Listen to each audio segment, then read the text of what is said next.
Completely cure किया जा सकता है किसी भी तरह की दवाई से?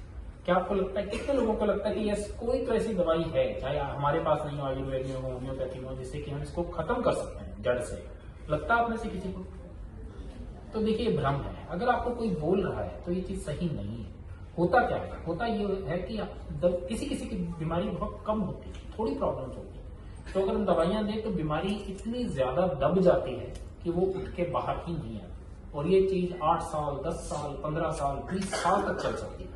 तो भ्रमित करने वाला उस एक पेशेंट को पकड़ के फोटो में दिखाएगा कि देखो मैंने इसे दवाई दी है, इसका ऐसे ही क्योर हो। वो क्योर नहीं है, वो एक हमारी भाषा में या मेडिकल भाषा में उसे बोला जाता है लॉन्ग टर्म रेमिशन, यानी कि लंबे समय के लिए बीमारी का दब जाना। ऐसे पेशेंट्स में भी ऐसा देखा जाता है कि लंबे समय के बाद या खासकर दवाइयां कम करने पे बीमारी बढ़ सकती है। तो ध्यान ये रखना है कि कुछ अपने लक्षणों का ध्यान रखना है, और जो आपको ये बोल रहा है कि मैं ऐसे ही को खत्म कर दूंगा, उस इंसान से दूर रहिए। वो आपको सही राय नहीं दे रहा। दवाइयां शुरू में ज्यादा चलती हैं, जैसा आप सबको पता हो, धीरे धीरे दवाइयां कम हो जाती हैं। कुछ लोगों के लिए बहुत कम हो जाती हैं, 1 या 2 दवाई रह जाती है। और हमने ऐसे भी पेशेंट देखे हमारे अनुभव में जिनको कि 15-20 साल दवाइयां दी गई हैं, उसके बाद में लास्ट दवाई जो हाइड्रोक्सीक्लोरोक्विन है वो भी बंद हो गई।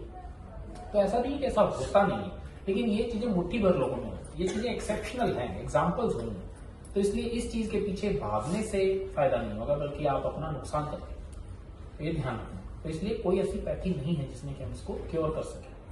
तो अब नेक्स्ट सवाल हमने पूछा कि क्या ये बात सही है कि एसएलई में सिर्फ स्किन और बालों पे ही अब प्रभाव आता है, बाकी अंगों पे नहीं आता?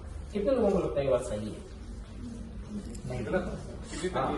यस, तो सबसे इंपॉर्टेंट होता है किडनी और एक होता है ब्रेन, इन दोनों में इफेक्ट हो सकता है, और इसलिए हमें बार बार इनकी जांच करना जरूरी है, क्योंकि कई बार प्रभाव हो रहा होता है लेकिन आपको दिखाई नहीं देगा।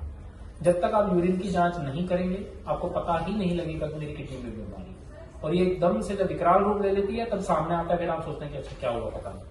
तो इसलिए आप सब लोगों को हम बुलाते हैं, हम हमेशा बताते हैं कि यूरिन का जांच करना है, और हम बिना यूरिन की जांच के देखते ही नहीं, क्योंकि हमें मालूम है कि प्रॉब्लम कहाँ खड़ी होगी।